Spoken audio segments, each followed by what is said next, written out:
মোহতারাম হাজরিন, অনেক প্রশ্ন আমাদের এখানে আছে, আমরা দেখছি কয়টার উত্তর দেওয়া যায়। সন্তান না হলে সে নারী পুরুষ জাহান্নামী হয় নাকি জান্নাতি হয়? স্বপ্নে কোনো কিছু খেলে কি হয়?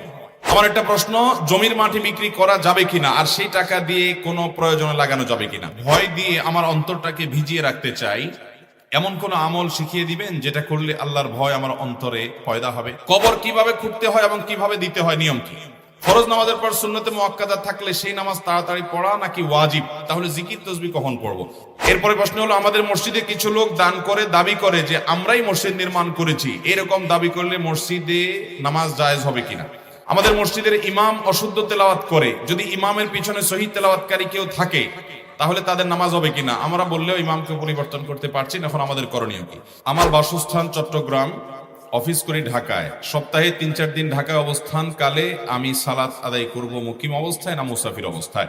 আমি কোন সুদী ব্যাংক হতে লোন নিব না, ইসলামী ব্যাংকের অনেক প্রতিবন্ধকতা, সেই ক্ষেত্রে বিসিক থেকে লোন নেওয়া যাবে কিনা? আমি ছোটবেলা নিজের পিতা মাতার দ্বারা অনেক নির্যাতিত হয়েছি, বড় হয়েও আমি সেসব ভুলতে পারি না, মনে মনে গালিগালাজ করি, এখনো আমার পিতা নামাজ পড়ে না, অশ্লীল কথাবার্তা বলে, যা আমার অত্যন্ত মানসিক আমার জন্য পীড়াদায়ক, আমি কি করতে পারি?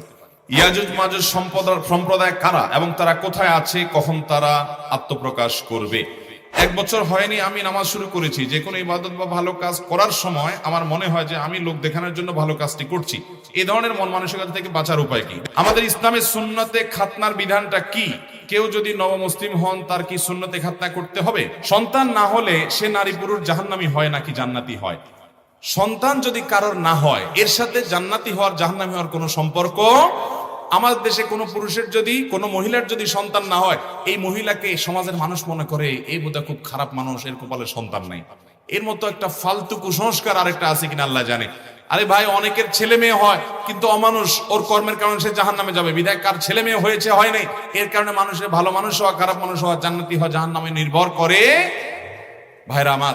বরং কাউকে আল্লাহ সন্তান দেন নাই, তিনি আল্লাহর প্রতি কোনো অভিযোগ করেন নাই, আল্লাহর এই ফয়সালা মেনে নিয়েছেন যে আল্লাহ হয়তো আমার এর জন্য কল্যাণ আছে, সন্তান হলে আমার আরো বরং ক্ষতি হতো, খারাপ সন্তান হতো, বিকলাঙ্গ হতো, অসুবিধা হতো, আমি হয়তো সবর করতে পারতাম না, আমি আপনার ফয়সালা মেনে নিয়েছি। কেউ যদি সবর করে তাহলে বরং সন্তান হয় নাই যে দম্পতির, তারা যে সবর করলেন, তারা যে ধৈর্য ধারণ করলেন, এর কারণে তারা বরং জান্নাতে যেতে পারেন। 3টি আমলের কারণে মানুষ নিষ্পাপ হয়ে যায় নবজাতক সদ্য ভূমিষ্ঠ হওয়ার সন্তানের মতো। এর মধ্যে একটা হলো, আল্লাহর কোন বান্দাকে আল্লাহ পরীক্ষা ফেলেছেন, কষ্ট দিয়েছেন, সে যদি সবর করে এবং উল্টা আল্লাহর প্রশংসা করে, আল্লাহ যে অবস্থা রেখেছেন আলহামদুলিল্লাহ, এই ব্যক্তিকে আল্লাহ রাব্বুল আলামিন নিষ্পাপ করে দেন, তার গুনাহ সব মাফ করে দেন, ভূমিষ্ঠ হওয়া, সদ্য ভূমিষ্ঠ হওয়া সন্তানের মতো, শিশুর মতো। অতএব যদি কারো সন্তান না হওয়ার কারণে তারা এরকম সবর করে, আল্লাহর নাম স্মরণ করুন, এটাই মানুষের হৃদয়কে শান্তি দেয়। কোনো সম্পর্ক না, এগুলো কুসংস্কার। সালাতের নিয়ত কিভাবে করতে হয়? খুব দরকারি প্রশ্ন ভাই। নামাজের মধ্যে নিয়ত কিভাবে করবেন? নিয়ত হলো মনের ইচ্ছার নাম। নিয়ত কিসের নাম ভাই? মনের ইচ্ছা। আপনার মনের ভিতরে যদি এটি থাকে যে আমি এখন দাঁড়ানোর সময় আপনি হাত বাঁধবেন আল্লাহু আকবার বলে, এখন আপনার মাথায় আছে যে আপনি ফজর নামাজ পড়বেন, তাহলে আপনার নিয়ত আছে, যথেষ্ট। ফজরের কি সুন্নত পড়তেছেন না ফরজ পড়তেছেন আপনি সেটাও জানেন, বাস, তাহলে আপনার নিয়ত আছে। নিয়ত হলো ইচ্ছার নাম, বাস। মুখে নাওয়াইতুন বলার কোনো প্রয়োজন কোরআন হাদিসে কোথাও মুখে এই নিয়ত, মনে যেটা আছে এটাকে মুখ উচ্চারণ করতে নামাজের জন্য নির্দেশ করা হয়। এগুলো বক্তাদি কায়দা ইত্যাদি পাবেন, কোন হাদিসে পাবেন। বিধায় আপনি নামাজ হোক, রোজা হোক, কি ইবাদত করছেন আপনি সেটাকে পার্থক্য করতে পারছেন। ধরুন আপনি এখন নামাজে দাঁড়াবেন, কেউ যদি আপনার জিজ্ঞেস করে ভাই থামেন, কি নামাজ পড়তেছেন, আপনি যদি সাথে সাথে উত্তর দিতে পারেন ভাই আমি আজকে ফজরের 2 রাকাত সুন্নত পড়তেছি, তাহলে আপনার নিয়ত ঠিক আছে, ওকে, আপনার নিয়ত আছে, নামাজ হয়ে যাবে। ইন্নামাল আমালু বিন্নিয়াতের উপর আপনি আমল করছেন। আবার যদি আপনি ফরজের নিয়ত করেন, কেউ হাত জিজ্ঞেস করলো ভাই আপনি কি পড়তেছেন, আপনি বলেন আমি ফজরের 2 রাকাত ফরজ পড়তেছি, ওকে। জোহরের সময় আপনি হাত দিয়ে নামাজ পড়তেছেন, কি নামাজ পড়তেছেন? হাত তোলার আগে আপনার মাথায় আছে যে আপনি জোহরের 4 রাকাত সুন্নত পড়তেছেন, অথবা ফরজ অথবা ফরজ সুন্নত, যেটাই পড়ছেন ওটা আপনার মাথায় আছে, বাস, তাহলে আপনার নিয়ত আছে। প্রথম হলো আপনি ইবাদতের নিয়তে করছেন, কি ইবাদত করছেন? আল্লাহর পথে চলার জন্য এই তাসবিহ আপনার সঙ্গে হোক, এর প্রতিটি বীজ পাঠ করুন, আপনার হৃদয় শান্তি পাবে। এটার নামে নিয়ত। নিয়ত হলো মনের ইচ্ছা, যে আপনার প্ল্যানটা কি, এটা আপনার জানা আছে, যথেষ্ট। নিয়ত আলাদা মুখে উচ্চারণ করার প্রয়োজন নাই। 1 বছর হয়নি আমি নামাজ শুরু করেছি, যে কোনো ইবাদত বা ভালো কাজ করার সময় আমার মনে হয় যে আমি লোক দেখানোর জন্য ভালো কাজটি করছি, এই ধরনের মন মানসিকতা থেকে বাঁচার উপায় কি? দেখুন, আমরা যদি নামাজ পড়তে গেলে মনে হয় রে আমি মনে হয় আল্লাহর জন্য নামাজ পড়ছি না, এটা শয়তানে ওয়াসওয়াসা। এটারে বলে কি শয়তানি। শয়তান এগুলো মানুষের মনের ভিতরে ওয়াসওয়াসা দেয়, এগুলোকে পাত্তা দেওয়া যাবে না। আপনি ইবাদত করে যাবেন, এক সময় এগুলো থাকবে না। শয়তানের ওয়াসওয়াসা, কুমন্ত্রণা পাত্তা না দেওয়াই হলো এর প্রধান ঔষধ। আপনি পাত্তা দিবেন না, দেখবেন আপনার এক সময় এগুলো ঠিক হয়ে গেছে এবং আপনি আল্লাহর জন্য করছেন, এটাই যথেষ্ট। শয়তানের ওয়াসওয়াসা থেকে পাত্তা দিবেন না। ফরজ নামাজের পর সুন্নতে মুআক্কাদা থাকলে সেই নামাজ তাড়াতাড়ি পড়া নাকি ওয়াজিব? তাহলে জিকির তাসবিহ কখন পড়বো? ফরজ নামাজ শেষ করার পর আপনি জিকির আজকার করবেন না সুন্নত আগে পড়বেন? এটা নিয়ে ফুকাহায়ে কেরামের মধ্যে মত পার্থক্য আছে। অনেক ফকিহগণ বলেছেন আগে সুন্নত পড়ে তারপর জিকির আজকার দোয়াগুলো পড়বেন। আবার অনেক ফকিহ বলেছেন না, জিকির আজকার তাসবিহ আগে পড়ে এরপরে সুন্নত পড়বেন। কিন্তু এই আগে সুন্নত পড়তে হবে এটাকে ওয়াজিব বলেছেন কেউ, এরকম আমার জানা নাই, এরকম কেউ বলেন নাই। আপনি সুন্নত আগে পড়লেও হয়ে যাবে, আর জিকির আজকার করে সুন্নত পরে পড়লেও সুন্নত আদায় হবে, কোনো ওয়াজিব তরক হবে না, গুনাহও হবে না। আমার বাসস্থান চট্টগ্রাম, অফিস করি ঢাকায়। সপ্তাহে 3-4 দিন ঢাকায় অবস্থান কালে আমি সালাত আদায় করব মুকিম অবস্থায় না মুসাফির অবস্থায়? দেখুন, সফর অবস্থায় আমাদেরকে কসরের সালাত আদায় করতে হবে। আমরা যখন কোনো জায়গায় মুসাফির হিসাবে থাকব ততক্ষণ আমাদের জোহর, আসর এবং এশা এই নামাজগুলোকে আল্লাহ তাআলা 2 রাকাত করে দিয়েছেন, কসর বলা হয় এটাকে। আর যদি আমরা নিজ বাসস্থানে থাকি, সফরে না থাকি, তাহলে সেক্ষেত্রে আমরা পুরো নামাজ পড়বো সাধারণ নিয়মে। এখন কথা হলো, কারোর বাসস্থান চট্টগ্রামে কিন্তু অফিস করেন তিনি ঢাকায়, সপ্তাহে 3-4 দিন বা 5 দিন আল্লাহর পথে ঢাকায় চলার জন্য এই অবস্থান করতে তাসবিহ হয়। আপনার সঙ্গী হোক। প্রশ্ন এর হলো, প্রতিটি ঢাকায় বীজ তিনি পাঠ কি করুন, করেন? আপনার হৃদয় শান্তি ঢাকা পাবে। নিশ্চয়ই তিনি একটা বাসা ভাড়া করেছেন, কোন একটা ম্যাচ ভাড়া করেছেন, কোথাও তিনি থাকেন। যদি কোনো জায়গায় তিনি থাকেন, তার একটা ঠিকানা হয়, তাহলে এই জায়গার বসবাসকারী তিনি, অস্থায়ী বাসিন্দা কিন্তু বসবাসকারী বাসিন্দা, তিনি মুসাফির নন। সেই হিসাবে তিনি পুরো নামাজ পড়বেন। আর যদি ব্যাপারটি এমন হয় যে না, ঢাকায় তার বসবাসের কোনো ঠিকানা নাই, তিনি শুধু আসা যাওয়া করেন। ধরুন অনেক ড্রাইভার ভাইয়েরা আছেন, বাড়ি তার চট্টগ্রামে, তিনি ঢাকা চট্টগ্রাম রুটে গাড়ি চালান, কিংবা ঢাকা কুমিল্লা রুটে গাড়ি চালান, কিংবা অন্য কোনো রুটে গাড়ি চালান। তো তার ঢাকায় আসা হয় কাজে, গাড়ি শেষ, গাড়ি চালানো শেষ, তার ট্রিপ শেষ, তিনি হয়তো কোনো একটা হোটেলে বা কোথাও হালকা রেস্ট করে 2-4-5-6 ঘন্টা পরে আবার গাড়ি নিয়ে তিনি ছুটেন নিজ গন্তব্যের দিকে। তাহলে সেক্ষেত্রে তিনি মুসাফির, কারণ ঢাকায় তার থাকার কোনো বিশেষ ঠিকানা নাই এবং তার কোনো থাকার বন্দোবস্ত নাই। তিনি এখানকার বসবাসকারী নই। বসবাসকারী 2 প্রকার, একটা স্থায়ী, একটা অস্থায়ী। আপনি স্থায়ী ঠিকানা থাকলেও পুরো নামাজ পড়বেন, আর অস্থায়ী ঠিকানা থাকলেও আপনাকে পুরো নামাজ পড়তে হবে। এবার আপনি দেখবেন যে আপনি যেখানকার জন্য প্রশ্ন করছেন সেখানে আপনি কি স্থায়ী বাসিন্দা নাকি অস্থায়ী বাসিন্দা। যদি আপনার স্থায়ী ঠিকানা হয় চট্টগ্রাম, তাহলে তো আপনি সেখানকার অস্থায়ী বাসিন্দা। অস্থায়ী বাসিন্দা হলে আপনি ভাড়াটিয়া হতে পারেন, সেটা হতে পারে একটা ম্যাচ, তাহলে সেক্ষেত্রে আপনি সেখানে পুরো নামাজ পড়বেন। আর যদি আপনি স্থায়ী বাসিন্দাও নন, অস্থায়ী বাসিন্দাও নন সেখানে, বরং সেখানে আসা যাওয়া করেন, 2 দিন 4 দিন থাকেন, আবার চলে যান, এবং থাকেন অন্য কারোর কোনো জায়গায়, কোনো হোটেলে, তাহলে সেক্ষেত্রে আপনি সেখানকার বসবাসকারী অস্থায়ী বাসিন্দাও নন, যার কারণে সেখানে আপনি মুসাফিরের নামাজ পড়বেন। একজন মানুষ তিনি ঢাকা শহরে ফ্যামিলি নিয়ে হোক বা একাকী হোক বাসা ভাড়া নিয়েছেন, মেস ভাড়া নিয়েছেন, তাহলে তিনি একটা অস্থায়ী বাসিন্দা। আবার একজন মানুষের স্থায়ী ঠিকানা পরিবর্তন হতে পারে। একসময় তার গ্রামে স্থায়ী ঠিকানা ছিল, এখন গ্রাম থেকে তিনি জমা বিক্রি করে শহরে ফ্ল্যাট কিনেছেন, বাড়ি করেছেন, বা তার পাসপোর্টে এনআইডিতে সব জায়গায় স্থায়ী ঠিকানা পরিবর্তন করে দিয়েছেন, এবং গ্রামে আর তার শিফট করার কোনো পরিকল্পনা নাই, তাহলে তার স্থায়ী ঠিকানা এখন পরিবর্তন হবে। এ বদলক পরবর্তীতে গ্রামে এলে সেখানে মুসাফির থাকবেন, কারণ সেটা তার স্থায়ী ঠিকানা না। আর বর্তমান জিকির করুন, আল্লাহর নাম স্মরণ করুন, এটাই মানুষের হৃদয়কে শান্তি দেয়। মুসাফিরের নামাজ পড়বেন। আর যদি এমন হয়, অনেক প্রবাসী আছেন, সৌদি আরবে থাকেন, মিডল ইস্টে থাকেন, ইউরোপে থাকেন, তখন আপনার সেই দেশে থাকার ব্যবস্থা আছে, আপনি সেখানে অস্থায়ী বাসিন্দা কিংবা সেখানকার আপনি স্থায়ী বাসিন্দাও হতে পারেন। আবার দেশে আসছেন, গ্রামে আপনার জমি জমা আছে, ঘরবাড়ি আছে, এটাও আপনার দেশের স্থায়ী ঠিকানা, এখানে আপনি পুরো নামাজ পড়বেন, যার কারণে এখানে মুসাফিরের নামাজ পড়বেন না। স্বপ্নে কোনো কিছু খেলে কি হয়, স্বপ্নে কিছু খেতে দেখলে কি হয়? দেখুন, স্বপ্নে স্বাভাবিকভাবে আমরা অনেক কিছু যেগুলো কল্পনা জল্পনা করি খাওয়ার কথা, অনেক যুবক আছে সারাদিন চাইনিজ খাওয়ার ধান্দায় থাকে, বাবা মার কাছ থেকে টাকা পয়সা নিয়ে, তো স্বপ্নে শুধু চাইনিজ খাওয়া দেখে, এটা জল্পনা কল্পনা করার কারণে হয়, এরকম কিছু স্বপ্ন আছে। আবার কিছু স্বপ্ন আছে বেশ ইঙ্গিতপূর্ণ, ব্যাখ্যা সাপেক্ষ, যে প্রশ্ন থেকে ইন্ডিকেট পাওয়া যায়, সেটা স্বপ্ন দেখলে যদি আপনার কাছে মনে হয় বেশ তাৎপর্যপূর্ণ, কোনো ভীতিকর কিছু নয়, তাহলে সেটা ব্যাখ্যা সাপেক্ষ হতে পারে। স্বপ্নের ব্যাখ্যা যারা বুঝেন তারা বলতে পারেন যে কোন স্বপ্নের কি ব্যাখ্যা হতে পারে। আবার অনেক সময় দেখা যায় কিছু খাবার আছে অস্বাভাবিক প্রয়োগ, নোংরা কোনো খাবার খাচ্ছেন আপনি, ময়লা খাচ্ছেন, অথবা কোনো কিছু খাচ্ছেন কিন্তু আপনার কষ্ট হচ্ছে, ঘুম থেকে ওঠার পর মুখ দেখা যায় তিতা, অথবা আপনার তিতা অনেক সময় অন্য কারণে হতে পারে, গ্যাস্ট্রিক বা অন্য কোনো কারণে হতে পারে। আবার অনেক সময় দেখা যায় যে স্বপ্নে এরকম কিছু খাচ্ছেন যেটা বিদঘুটে টাইপ। এগুলো বেশিরভাগ ক্ষেত্রে ব্ল্যাক ম্যাজিক হয়ে থাকে।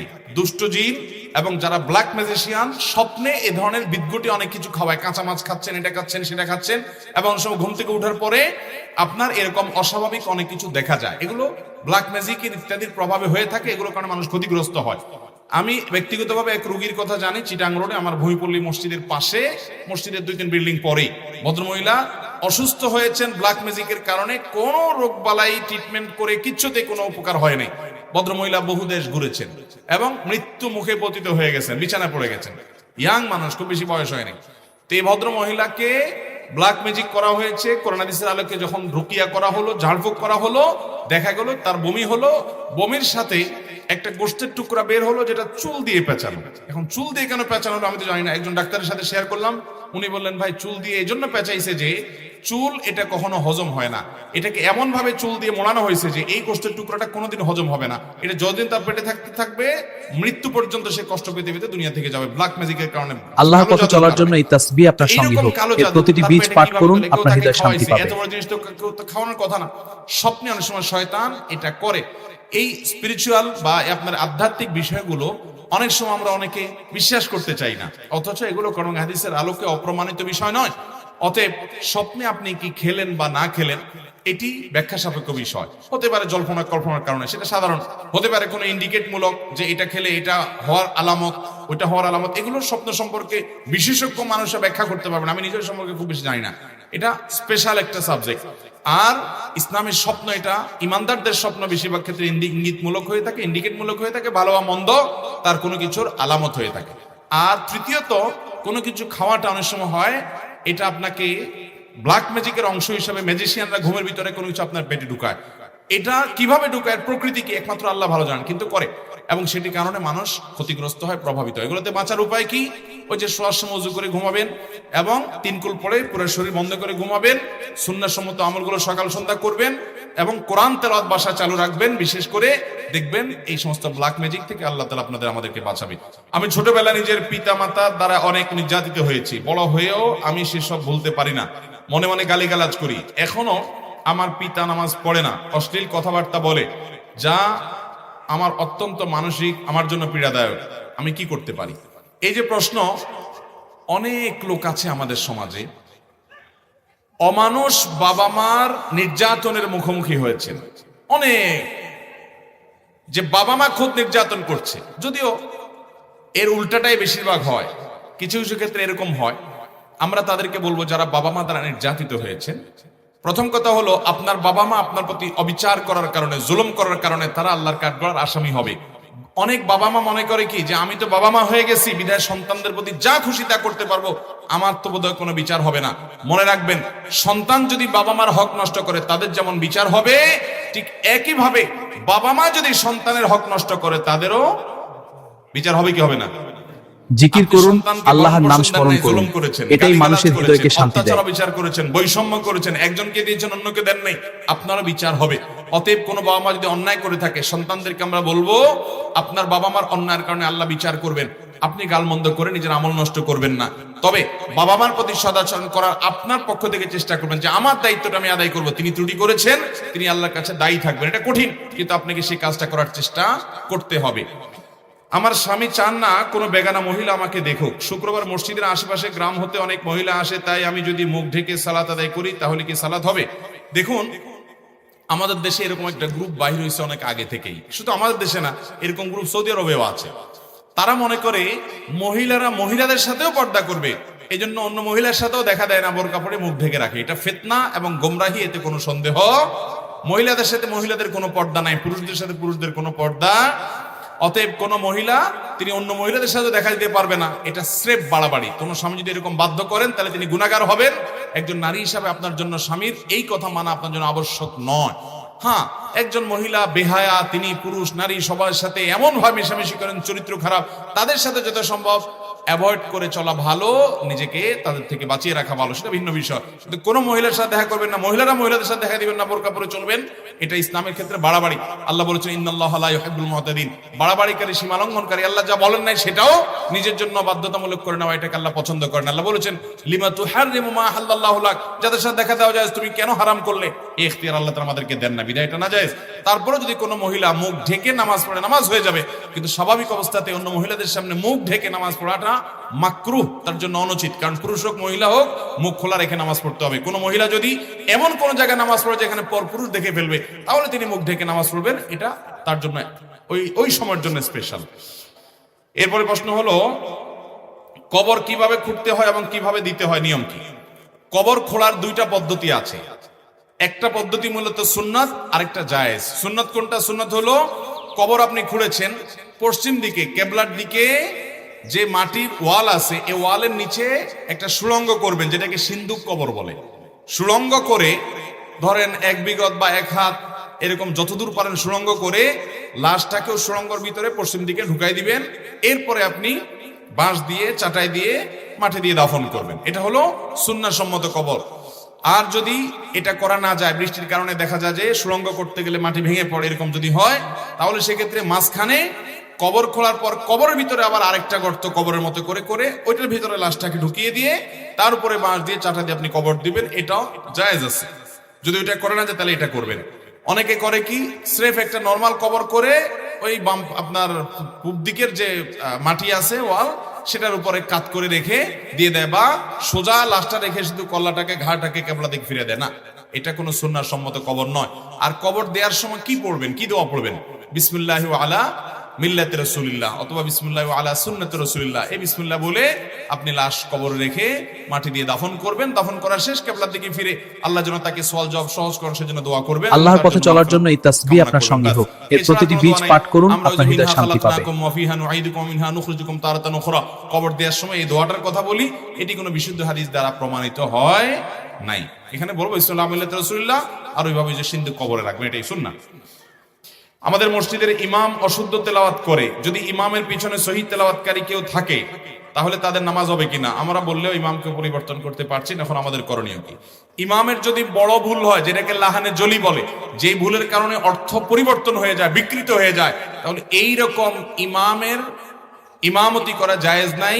বিশেষ করে তার পিছনে যদি এমন কেউ থাকে যার তেলাওয়াত শুদ্ধ হয়, তাহলে নামাজ হবে না। কারণ যোগ্য লোক থাকতে, শুদ্ধ তেলাওয়াতকারী থাকতে অশুদ্ধ ব্যক্তির পিছনে নামাজ হবে। মসজিদ কর্তৃপক্ষের কর্তব্য এরকম ইমামকে পরিবর্তন করা। যদি তারা না করে, তারা আল্লাহর কাছে গুনাহগার হবে। মুসল্লিদের উচিত এরকম ইমামকে পরিবর্তনের জন্য উদ্যোগ গ্রহণ করা। যদি করতে না পারেন, সামর্থ্য না থাকে, তাহলে নিজেরা অন্য মসজিদে গিয়ে নামাজ পড়বেন, নিজেরা জামাত করবেন। কিন্তু ওই অশুদ্ধ তেলাওয়াতকারীর পিছনে শুদ্ধ তেলাওয়াতকারী থাকলে কারোর নামাজ হবে না। আমি ইয়াসিন আরাফাত, আমার প্রশ্ন হলো, আমি আল্লাহর ভয় দিয়ে আমার অন্তরটাকে ভিজিয়ে রাখতে চাই, এমন কোন আমল শিখিয়ে দিবেন যেটা করলে আল্লাহর ভয় আমার অন্তরে পয়দা হবে? মাশাআল্লাহ, সম্ভবত একজন তরুণ, একজন যুবকের প্রশ্ন, খুবই আশা জাগানিয়া প্রশ্ন, যে আল্লাহর ভয়, আল্লাহ রাব্বুল আলামিনের খৌফ, এটা দিয়ে অন্তরকে তিনি সবসময় জাগ্রত করে রাখতে চান, সমৃদ্ধ করে রাখতে চান। ভাইরা আমার, দুনিয়ার কোন মানুষের ভয়, এটা আমাদেরকে তটস্থ করে, এটা আমাদেরকে সন্ত্রস্ত করে, এটা আমাদের মধ্যে ত্রাসের সৃষ্টি করে, এটা আমাদেরকে কষ্ট দেয়। একজন সন্ত্রাসী আপনাকে খুন করবে, একজন শত্রু আপনার ক্ষতি করবে, একজন ডাকাত আপনাকে হত্যা করতে পারে। এরকম যদি ভয় থাকে, তাহলে আপনার ভিতরে অস্থিরতা কাজ করবে, আপনার কষ্ট হবে, আপনার ঘুম হবে না, আপনার পেরেশানি হবে। ভাইরা আমার, আল্লাহর ভয় এমন একটি বিষয় যে আল্লাহর ভয় যদি আপনার অন্তরে চলে আসে, আল্লাহর শপথ করে বলছি, এর মতো উপভোগ্য, এর মতো অভাবনীয় তৃপ্তি এবং স্বাদ আল্লাহর জমিনে আর কিছুতে আপনি পাবেন না। আল্লাহর ভয় অন্তরে লালন করলে যে স্বাদ পাবেন, আল্লাহর ভয়ে সন্ত্রস্ত হয়ে যদি, আল্লাহর ভয়ে ভীত হয়ে যদি আপনি চোখের পানি ফেলেন, দেখবেন আপনার অন্তরটা বরং ভার মুক্ত হয়ে গেছে, আপনার অন্তরটা যখন বরং ফ্রেশ হয়ে গেছে। আর যদি আল্লাহর ভয় ছাড়া অন্য কোন মানুষের ভয় আপনার চোখের পানি আসে, আপনি আরো অস্থির হবেন, আরো পেরেশান হবেন, আরো ডিপ্রেসড হবেন। এই জন্য আল্লাহর ভয় দ্বারায় অন্তরকে যদি পরিপূর্ণ করতে পারেন কেউ, তাহলে তার দ্বারা কোনো পাপাচার হবে না, অন্যায় হবে না, অবিচার হবে না। তার অন্তরটা সজীব থাকবে, সতেজ থাকবে, তাজা থাকবে, আল্লাহমুখী থাকবে। এই অন্তর সম্পর্কে আল্লাহ বলেছেন, ইয়াউমা লা ইয়ানফাউ মালুন ওয়ালা বানুন ইল্লা মান আতাল্লাহা বিকলবিন সালিম। কিয়ামতের দিন কেউ সম্পদ নিয়ে, কেউ সন্তান নিয়ে, বাড়ি গাড়ি নিয়ে আল্লাহর কাছে হাজির হলে কোনো লাভ হবে না। তবে যে একটা অন্তর নিয়ে যাবে, যেই অন্তরটা পরিচ্ছন্ন পবিত্র, সেখানে কোনো কলুষ নেই, এই অন্তরটা থেকে আখিরাতে উপকার দিবে। এই জন্য অন্তরে আল্লাহর ভয় জাগানো দরকার। আল্লাহর ভয় অন্তরে কিভাবে আসবে? নাম্বার 1, আপনাকে কোরআন পাঠ করতে হবে। ওয়াইদা তুলিয়াত আলাইহিম আয়াতুহু যাদাতুহুম ঈমানা। আল্লাহর আয়াত তেলাওয়াত করলে অন্তরে ঈমান বৃদ্ধি পায়। এজন্য ভাইরা, আল্লাহর আয়াত কোরআন বেশি বেশি করে পড়বেন, বুঝে বুঝে পড়বেন। আজ মুসলমানদের বাসা থেকে কোরআন দূর হয়ে গেছে। স্মার্টফোন এবং নেটের নেশা আমাদেরকে মোবাইলগুলো আমাদেরকে কোরআন থেকে দূরে সরিয়ে ফেলেছে। কোরআন যদি আপনি বুঝে বুঝে পড়েন, অর্থ সহকারে, ব্যাখ্যা সহকারে তিলাওয়াত করেন, প্রতিদিন আপনি কোরআনের সাথে সময় কাটান, আপনার অন্তর আল্লাহর ভয়ে বিগলিত হবে। আলাম ইয়ানি লিল্লাযীনা আমানু আন তাখশা কুলুবুহুম লিযিকরিল্লাহ ওয়া মা নাযালা মিনাল হক। আল্লাহর পক্ষ থেকে যে হক এবং সত্য এসেছে, সেটার কারণে আল্লাহর ভয়ে অন্তরটা বিগলিত হওয়ার সময় কি এখনো আসে নাই ভাই? এই মোবাইল আর কতকাল ফেসবুক, ইউটিউব, টিকটক এবং এই সমস্ত জিনিসের মধ্যে আপনি বুঁদ হয়ে থাকবেন?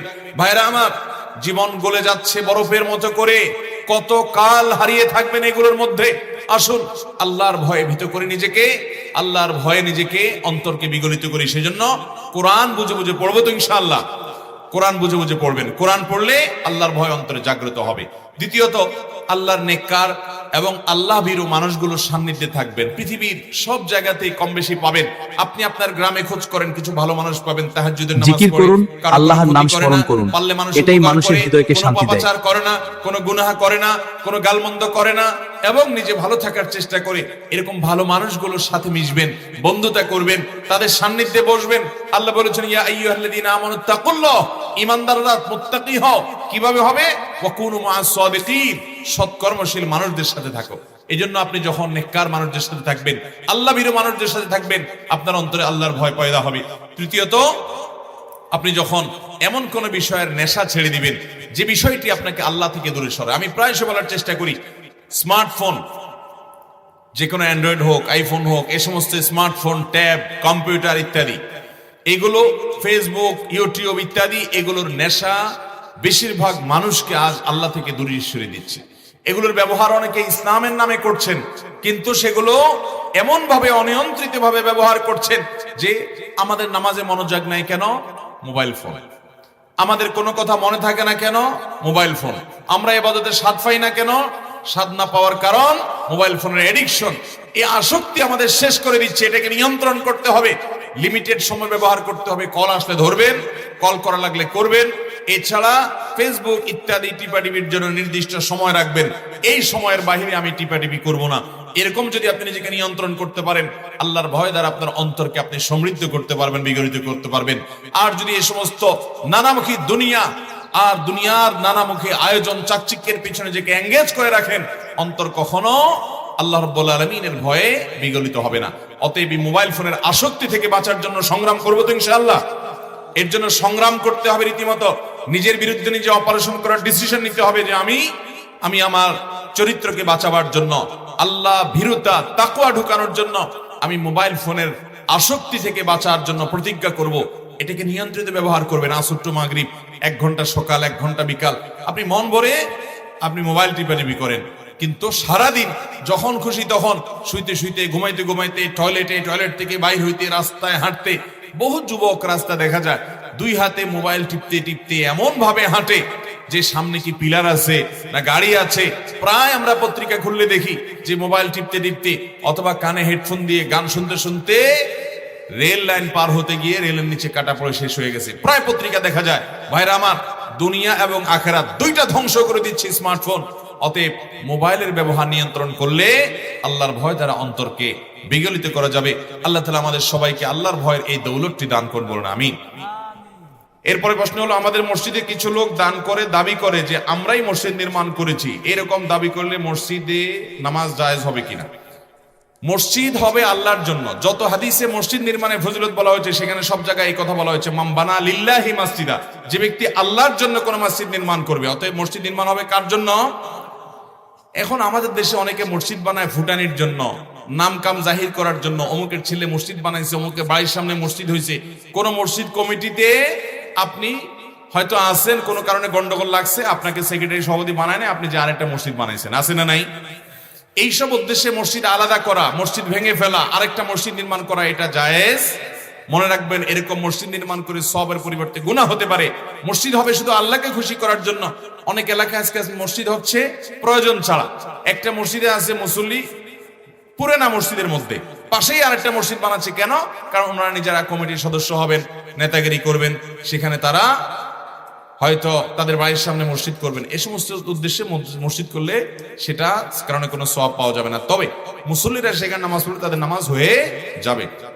কেউ যদি না মসজিদ বানায় গর্ব করে এটা আমাদের মসজিদ, আমরা নির্মাণ করছি, মুসল্লিদের সাথে এরকম কথা বলে, তাহলে এটা তার ইখলাস নাই, আল্লাহকে জিকির করুন, আল্লাহর নাম স্মরণ করুন, আল্লাহর জন্য এটাই মানুষের হৃদয়কে শান্তি দেয়। জাহির করতে যাবেন, এটা আল্লাহকে দিয়ে দিয়েছেন, আপনার এখানে কোনো কথা নেই। অতএব আপনি যদি সেটা নিয়ে আবার গাল গল্প দেন, গর্ব করেন, অহংকার করেন, তাহলে মুসল্লিদের নামাজ হয়ে যাবে, কিন্তু যারা এরকম করবে তারা পাপিষ্ঠ এবং গুনাহগার। হ্যাঁ, কথার কথা যদি বলতে হয়, এমনি জাস্ট যা মানে বোঝানোর জন্য যে আলহামদুলিল্লাহ আল্লাহ আমাদেরকে দিয়ে করাইছে, তার অন্তরের মধ্যে প্রকাশ করা বা গর্ব করা উদ্দেশ্য নাই, অন্যকে ছোট করা উদ্দেশ্য নাই, তাহলে অসুবিধা নাই। আমাদের ইসলামের সুন্নতে খাতনার বিধানটা কি? কেউ যদি নবমুসলিম হন, তার কি সুন্নতে খাতনা করতে হবে? খুব দরকারি একটি প্রশ্ন। সুন্নতে খাতনা ইসলামের অন্যতম একটি শিআর এবং নিদর্শন, মুসলমানিত্বের নিদর্শন হলো খাতনা করা, যেটাকে মুসলমানি করা বলি আমরা, চর্মছেদন করা বলা হয়। এই মুসলমানি করা বা সুন্নাহ খাতনা যেটাকে বলা হয়, এই খাতনাটা বিভিন্ন নবী রাসূলদের যুগ যুগ ধরে আসা সকল নবী রাসূলদের সুন্নাত ছিল, এবং এটাকে নবী সাল্লাল্লাহু আলাইহি সাল্লাম বলেছেন মিন সুনানিল ফিতরা, প্রকৃতিগত সুন্নাত হলো কয়েকটি, এর ভিতরে একটা হলো খাতনা করা। বাচ্চা একটা নির্দিষ্ট বাচ্চা জন্মের পর, এমনকি ছেলের পাশাপাশি মেয়েদেরও খাতনা করার কথা হাদিসে আছে, এবং ফুকাহা কেরাম অনেকেই মেয়েদেরও খাতনা করার বিধান এর কথা বলেছেন। অনেকে এটাকে ওয়াজিব বলেছেন, অনেকে সুন্নত বলেছেন। তবে উলামায়ে আহনাফ এবং বিশুদ্ধ মত অনুযায়ী আপনার এটি সুন্নাহ, কিন্তু সেটা হলো গুরুত্বপূর্ণ সুন্নাহ এবং ইসলামের নিদর্শন এই টাইপের সুন্নাহ। এই জন্য সুন্নাহটা পালন করা উচিত এবং এটা ছাড়া উচিত নয়। মেয়েদের খাতনার বিষয় হলো যে আরব অঞ্চলে যে সমস্ত মেয়েরা থেকে তাদের খাতনা করতে হয়, সাধারণত আমাদের এই অঞ্চলে মেয়েদের খাতনা করার প্রয়োজন হয় না। আল্লাহ তাআলা সৃষ্টিগতভাবে তাদেরকে এমনভাবে করেছেন, তাদের ছোটবেলায় খাতনা করার প্রয়োজন হয়। বাট খাতনা এটা মৌলিকভাবে পুরুষদের উপরে প্রধানত বর্তায়, এবং খাতনা করাটা অনেক ইমামরা ওয়াজিব বলেছেন, অনেকে সুন্নাহ বলেছেন। হানাফি মাযহাব অনুযায়ী সুন্নাহ এবং গুরুত্বপূর্ণ সুন্নাহ। এই সুন্নাহ কাজটি যদি কেউ না করেন, তিনি অমুসলমান ছিলেন, খাতনা হয় নাই, পরে মুসলমান হয়েছেন, তিনি ডাক্তারদের সহযোগিতা পরামর্শ নিয়ে তিনি মুসলমান হওয়ার পরে খাতনা করার ব্যবস্থা করবেন, কারণ এটি অত্যন্ত গুরুত্বপূর্ণ। যদি কোনো কারণে অসম্ভব পর্যায়ের হয়, কোনো শারীরিক অসুবিধা এমন রকম থাকে যেটা করা যাবে না, তাহলে ভিন্ন কথা, অসুবিধা নেই। বাচ্চাদের খাতনা করার বয়স কি? বয়স শরীয়ত কোনো ফিক্স করে দেয় নাই, যত আগে আপনি করতে পারেন তত ভালো। আজকাল পৃথিবীর অনেক দেশে জন্মের সাথে সাথে খাতনা করায় দেয়, সৌদি আরবে জন্মের সাথে সাথে খাতনা করায় দেয়, তাতে বাচ্চা টেরি পায় না, কোনোভাবে আঁচই করতে পারে না। আমার বাচ্চা জন্ম হয়েছে সৌদি আরবে, সে একেবারে ছোট পিচ্ছি থাকতে খাতনা করাইছে, একটা আওয়াজ কান্নাটাও করে নাই, টেরি পায় না, এমন একটা অবস্থা।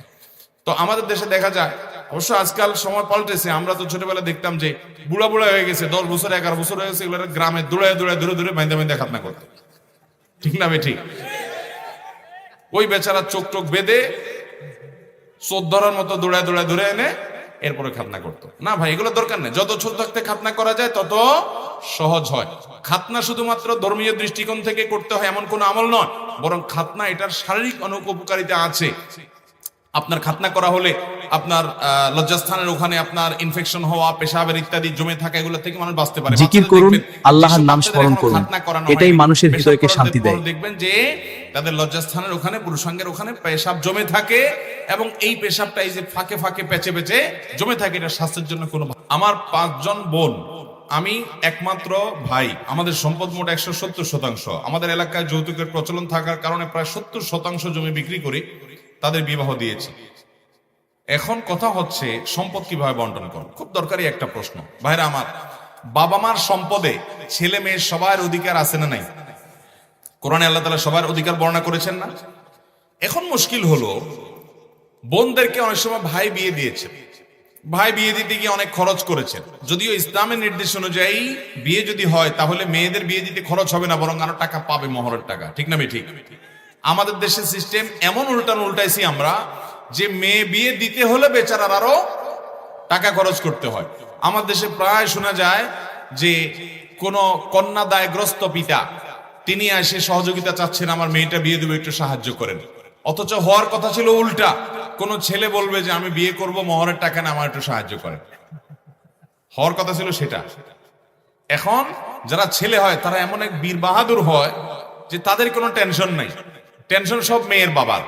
আরে ভাই, মেয়ের বাবা তো আস্ত একটা মেয়েকে ছোট থেকে বড় পর্যন্ত করেছে, এর পিছনে লক্ষ লক্ষ টাকা খরচ করেছে, মেয়েটাকে আল্লাহর পথে চলার জন্য এই তাসবিহ আপনার সঙ্গী হোক। এর প্রতিটি বীজ পাঠ করুন, আপনার হৃদয় শান্তি পাবে। তাকে ওয়ালিমা খাওয়াতে হবে, তাকে মহর পরিশোধ করতে হবে, মেয়ের বিয়ের বাজার করতে হবে, শ্বশুর বাড়িতে মিষ্টি দিতে হবে, তার অনেক কাজ আছে, খরচ আছে। আর মেয়ের বাপের তো কোনো খরচ নাই, সে তো মুছে তাও দিয়ে বসে বসে খাবে, মহরের টাকা নিবে। হওয়ার কথা ছিল এটা, আমরা এটাকে উল্টায় ফেলেছি, যার কারণে মেয়ে বিয়ে দিতে উল্টা মেয়ের বাবাকে মানুষের হাত কাছে হাত পাততে হয়, গরিব মানুষদেরকে। ঠিক না ঠিক? এই সমাজের অপসংস্কৃতি আমাদেরকে রুখতে হবে ভাইরা আমার। শুধুমাত্র নামাজ কালাম পড়ে আল্লাহর কাছে নাজাত পাবেন না। আপনি বিয়ে করেছেন, শ্বশুর বাড়ি থেকে যৌতুক নিয়েছেন, কৌশলে ছলে বলেন যে শ্বশুর খুশি হয়ে দিয়েছে। খুশি হয়ে আমাকে তো দেয় না, আপনাকে কেন দেয়? আপনার শ্বশুর খুশি হয়ে আপনাকে যে খাট কিনে দিছে, কই আমাকে তো একটা খাট দিল না যে হুজুর আপনার একটা খাট কিনে দিই। আচ্ছা আমি না, হুজুর মানুষ আমাকে দিবে, আর অন্যদেরকে তো দেয় না। ভাইরা আমার, এগুলা কৌশলে বলে যে শ্বশুর বাড়ি খুশি হয়ে দিছে, ওনাদের মেয়েকে ওনারা দিছে। অনেক ছোট লোক আছে, মেয়ের বাপরে বলে আমাদের কিছু দেওয়ার দরকার নাই, আপনার মেয়েকে আপনি খুশি হয়ে যা দেন। বলে কি বলে না? আপনার মেয়েকে আপনি খুশি হয়ে যা দেন। আরে ভাই, আমার মেয়েকে আমি খুশি হয়ে কি দেব না, তোমার মাথা ব্যথা কেন এটা নিয়ে? লক্ষণ খারাপ। যে সমস্ত অমানুষ, যে সমস্ত ছোট লোক, অনেক নামাজি কালায় মানুষ আছে, এই লম্বা দাড়ি, মাথায় টুপি আছে, ভালো করে শুনে রাখেন। অনেক মহিলা আছে, বৃদ্ধ মহিলা আছে, অনেক চাচিরা আছেন, কোরআন তেলাওয়াত করে, তাহাজ্জুদ পড়ে, তসবিহ হাতের থেকে রাখে না, সব ভালো কাজ করে, তার ভালো কাজগুলো প্রশংসার যোগ্য, ঠিক আছে। বাট ওই যে বৌমারে খোঁচা, এখন বলে মা তোমার আব্বারে বলো, তোমার থাকবে এগুলা, স্বর্ণ গয়না দিলে এগুলা কি আমরা নেব? আমরা তো দুনিয়া থেকে চলে যাবো, সব তো তোমাদেরই থাকবে। এই যে কৌশলে মেয়ের বাপের বাড়ি থেকে জিনিসপত্র আদায় করা, এটা হারাম। এটা কি হারাম। আপনি নামাজ কালাম পড়েন, দাড়ি রাখেন, টুপি লাগান, বোরকা পরেন, কোরআন তেলাওয়াত করেন, নামাজ কালাম পড়েন, আপনি জানেন না এটা হারাম। যৌতুক নেওয়া হালাল না হারাম? মেয়ের বাবা যদি মেয়েকে খুশি হয়ে কিছু দিতে চায়, এটা তার ব্যাপার। আপনি যদি কৌশলে খোঁচাখুচি করেন, বেশিরভাগ পরিবারে খোঁচাখুচি করে, আশেপাশে মহিলারা বলে তো বৌমা বাবার বাড়ি থেকে তোমার কি দিছে? তোমার বাপেরা কিছু দেয় নাই। আরে, আবার অনেক ছোট লোক আছে, মেয়েদেরকে কতভাবে কষ্ট দেয়, বলে যে তোমার বাপ ভাইরা একটু ফোনও দেয় না, আরে একটু আসেও না, তারা খোঁজ খবরও নেয় না। আমার বাপ ভাই আমার খোঁজ খবর যদি না নেয়, আমার কষ্ট লাগবে, এটা আমার ব্যাপার, তোমার এত চুলকায় কেন? মনে রাখবেন, বৌমাদেরকে যারা ভাবে কষ্ট দেন, ভাবিদেরকে কষ্ট দেন, যে সমস্ত ননদেরা আশেপাশ থেকে, আপনারা জানেন না এটা আপনারা কবিরা গুনাহ করছেন। আপনারা কবিরা গুনাহ করছেন, আপনার কোনো আমল কুলাবে না, মানুষের হক নষ্ট করছে। তার বাপ মা, তার ভাইরা যদি তার খোঁজ খবর না নেয়, তারা আল্লাহর কাছে গুনাহগার হবে। আপনি এই কথা বলে ভদ্র মহিলাকে কষ্ট দিবেন না, তার কষ্ট আরো বাড়াবেন না, আপনি বরং তাকে পারলে বুঝাবেন। আল্লাহর পথে চলার জন্য এই তাসবিহ আপনার সঙ্গী হোক। এর প্রতিটি বীজ পাঠ করুন, আপনার হৃদয় শান্তি পাবে। আমরা তোমার খোঁজ খবর নেব ইনশাআল্লাহ। মানুষের মতো মানুষ হলে এরকম করবেন, আর অমানুষ হলে নোংরা চিন্তার মানুষ হলে খোঁচাখুচি করবেন, বলবেন তোমাকে তো তোমার বাপ ভাই খবর নেয় না। কেমন মানুষ তারা? অমানুষ তারা। ওই বেচারের এমনি মনে কষ্ট।